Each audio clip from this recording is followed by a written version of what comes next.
आदाब, मैं मुमताज़ आलम रिजवी और मैं उन लोगों को ये ख़बर सुनाना चाहता हूँ, दिखाना चाहता हूँ जो बात बात पर मुसलमानों को गद्दार कहते हैं, मुसलमानों पे शक करते हैं, मुसलमानों को पाकिस्तानी कहते हैं, मुसलमानों को देशद्रोही कहते हैं और जो कुछ कह सकते हैं वो सब कहते हैं। लेकिन कई बार ऐसी तस्वीरें आती हैं जिसमें हम देखते हैं कि गैर मुस्लिम भाई वो गलत कामों में इन्वॉल्व होते हैं और हर तरफ खामोशी छा जाती है, चाहे वो पाकिस्तान की जासूसी का मामला हो या फिर कोठा चलाने का मामला हो। बहुत सारे ऐसे मामलात हैं। अभी आप देखिए कि एक मध्य प्रदेश से खबर आ रही, छिंदवाड़ा से, जिसकी मैं तफसील बयान करूंगा। वहां देखिए कि क्या हुआ। मैं सबसे पहले खबर बता देता हूं और आपने शुरू में वो छोटा सा वीडियो देखा होगा, लेकिन मैं उसकी तफसील बताता हूं। मध्य प्रदेश छिंदवाड़ा के चंदन गांव क्षेत्र में कृष्ण मंदिर के पास वाक़े एक 3 मंजिला मकान में चल रही अनैतिक गतिविधियों पर पुलिस ने गुरुवार सुबह छापा मारा। अब अनैतिक जो है मतलब वहां पे अभी आपको पता चलेगा कि किस तरह से जिस्म फरोशी का धंधा चल रहा था। एसपी के निर्देश पर हुई इस कार्रवाई में पुलिस को मौके से 2 युवक और 2 युवतियां संदिग्ध हालत में मिले। साथ ही आपत्तिजनक सामग्री भी बरामद की गई है। पुलिस ने मकान संचालक पंडित अनिल कुमार द्विवेदी को हिरासत में ले लिया। पंडित अनिल कुमार द्विवेदी मंदिर के पास, अब आप बताइए, वो लोग जो दुकान बंद करा देते हैं गोश्त की, मंदिर के बगल में है, या कोई प्रोग्राम बंद करा देते हैं, आप बताइए ये क्या हो रहा है। पंडित अनिल कुमार द्विवेदी को हिरासत में ले लिया है। पुलिस जब 3 मंजिला मकान की तलाशी लेने पहुंची तो वहां की व्यवस्था देखकर दंग रह गई। मकान के 18 कमरों में 20 बेड लगे मिले। स्थानीय लोगों ने बताया कि पंडित अनिल कुमार द्विवेदी कई महीनों से इसी मकान में अनैतिक गतिविधियों को बढ़ावा दे रहा था, जिससे पूरे क्षेत्र का माहौल खराब हो रहा था। अब यहाँ पे जिसने भी रिपोर्ट लिखी है वो बार बार अनैतिक अनैतिक अनैतिक कर रहा है, लेकिन वो ये नहीं कह रहा है कि यहाँ पे बाकायदा जिस्म फरोशी का धंधा चल रहा था। यहाँ पे दरअसल तमाम औरतों को लाया जा रहा था। वहाँ बिल्कुल एक खुल्ला गंदी चीज़ें चल रही थी। पुलिस ने जो सलूक किया आप देख रहे होंगे किस तरह से पुलिस ने कोई मुरव्वत नहीं की, क्योंकि पुलिस की जिम्मेदारी, और मैं समझता हूँ कि यही रुख इख्तियार करना चाहिए ख्वाह कोई भी हो। और तमाम लोगों को, मैं कभी ये नहीं कहता उसमें हिंदू हो, मुस्लिम हो, सिख हो, ईसाई हो, कोई भी हो, अगर वो इस तरह के धंधों में इन्वॉल्व है, कहीं किसी को शक हो रहा है, कोई गड़बड़ कर रहा है, तो उसके खिलाफ ज़रूर आवाज़ बुलंद करनी चाहिए, उस पर ज़रूर बोलना चाहिए। किसी तरह की मुरव्वत नहीं होनी चाहिए। मैं बार बार कह रहा हूँ कि हमेशा जो क्राइम है उसको क्राइम के नुक्ते नज़र से देखना चाहिए। कभी भी हिंदू या मुस्लिम के नुक्ते नज़र से चीज़ों को देखना मुनासिब नहीं है।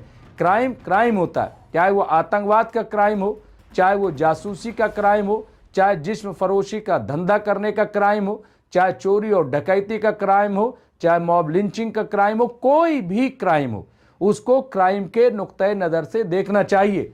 और मैं समझता हूं कि इसमें हिंदू मुस्लिम, लेकिन आप देखिए हर तरफ कहीं लैंड जिहाद को लेकर के हंगामा किया जा रहा है, हाँ, कहीं पे लव जिहाद को लेकर के हंगामा खड़ा किया जा रहा है, कहीं पे आप देखिए थूक जिहाद, पेशाब जिहाद, और न जाने कौन कौन से जिहाद वो कर दिए।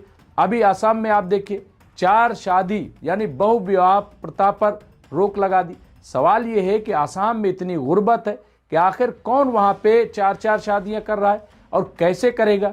कल मैंने एक डिबेट में एक सवाल उठा लिया कि आप बताइए, अगर एक मुसलमान 4 औरतों से शादी करता है तो अनुपात क्या है, औरत और मर्द का इस देश में अनुपात क्या है? क्या कोई इस पर कभी बात करता है?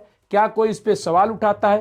क्या आपको नहीं पता कि देश में मर्द और औरत का अनुपात तकरीबन बराबर है, बल्कि औरतें कम हैं। तो अगर एक आदमी 4 औरतों से शादी कर लेगा तो बाकी 3 लोग क्या करेंगे? क्या वो गैर शादीशुदा रहेंगे? तो आप इससे भी तो अंदाज़ा लगाइए। ये ऐसा तो है नहीं कि यहाँ पे औरतों की भरमार है और इसलिए 4-4 शादी हो रही है। यहाँ तो अनुपात देखना पड़ेगा।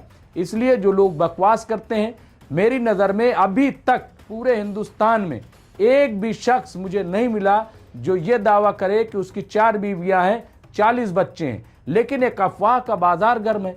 मुसलमानों को बदनाम किया जा रहा है। 4 बीवियां 40 बच्चे, 4 बीवियां 40 बच्चे। और अफसोस की बात यह है कि ये बातें वो लोग कर रहे हैं जो पढ़े लिखे लोग हैं। टीवी चैनलों पे जब जाइए तो वहां पे पढ़ा लिखा तबका आता है, वो पढ़ा लिखा है लेकिन इसके बावजूद गुमराह कुन बात कर रहा है। क्यों? क्योंकि सरकार का एजेंडा है। मैं बार बार ये कहता हूं कि आप उत्तराखंड में यूसीसी की बात क्यों करते हो, आप असम में यूसीसी की बात क्यों करते हो। यूसीसी यानी यूनिफॉर्म सिविल कोड, ये तो सेंटर का मसला है, ये मरकजी मसला है। सरकार को अगर लगता है तो उसे चाहिए कि वो एक मसौदा ले आए, उस पर बहस कराए, और बहस कराने के बाद बगैर किसी भेदभाव के, ये नहीं होना चाहिए कि शेड्यूल ट्राइब को छोड़ दिया जाए या और दूसरे कौमों को छोड़ दिया जाए और सिर्फ मुस्लिम कौम को टारगेट किया जाए। सवाल इसलिए उठ जाता है, अगर आप देखें फिर सवाल यह है कि आर्टिकल 25 का क्या होगा, आर्टिकल 26 का क्या होगा, आर्टिकल 29 और आर्टिकल 30 का क्या होगा। यह भी बहुत बड़ा सवाल है। बहरहाल हमारा संविधान, हमारा आईन, बार बार जो हम लोग कहते हैं कि एक ऐसी ताकत उभर रही है जो बार बार हमारे संविधान को निशाना बना रही, हमारे संविधान को टारगेट कर रही है। डॉक्टर भीमराव अंबेडकर ने इतना खूबसूरत संविधान दिया, इसमें इतनी गुंजाइश रखी कि अगर कोई आखिरी पायदान पे शख्स है तो वो अपनी कोशिशों से और सरकार की मदद से, समाज की मदद से वो मेन स्ट्रीम में आ जाए। लेकिन हालत यह है कि आज की मौजूदा सरकार और मौजूदा सिस्टम वो आखिरी पायदान पे बैठे शख्स को या तो मार देना चाहती है या फिर उसे मेन स्ट्रीम में आने से रोक रही है। बार बार ये धमकी दी जाती है कि 400 पार जाएंगे, 400 पार जाएंगे तो हम संविधान बदल देंगे। अभी भी आप देखिए कि एक संत हैं जो बुजुर्ग है, नाबीना है, उन्होंने भी यही बात कही कि 400 पार जाएंगे तभी हम जो है यहाँ हिंदू राष्ट्र आएंगे। तो इस तरह की बात जो है बहुत अफसोसनाक है। मैं यही कह रहा हूँ कि आप देखिए देश का विकास तभी होगा जब पिछड़ा वर्ग, जब पसमानदा वर्ग, जब महरूम तबका, जब माइनॉरिटी, दलित, एससी, एसटी सारे लोग जब समता मूलक समाज के तहत काम किया जाएगा। महज नारेबाजी से नहीं होता है कि सबका साथ सबका विकास, बल्कि वो अमल में लाया जाए। और हमारा संविधान इस बात की पूरी गुंजाइश देता है, इस बात की पूरी छूट देता है। इसलिए मुझे लग रहा है कि इस पर भी गौर करना चाहिए। मैं मुमताज आलम रिजवी, दीजिए इजाज़त। बहुत बहुत शुक्रिया। देखते रहिए एमएमसी न्यूज़ इंडिया।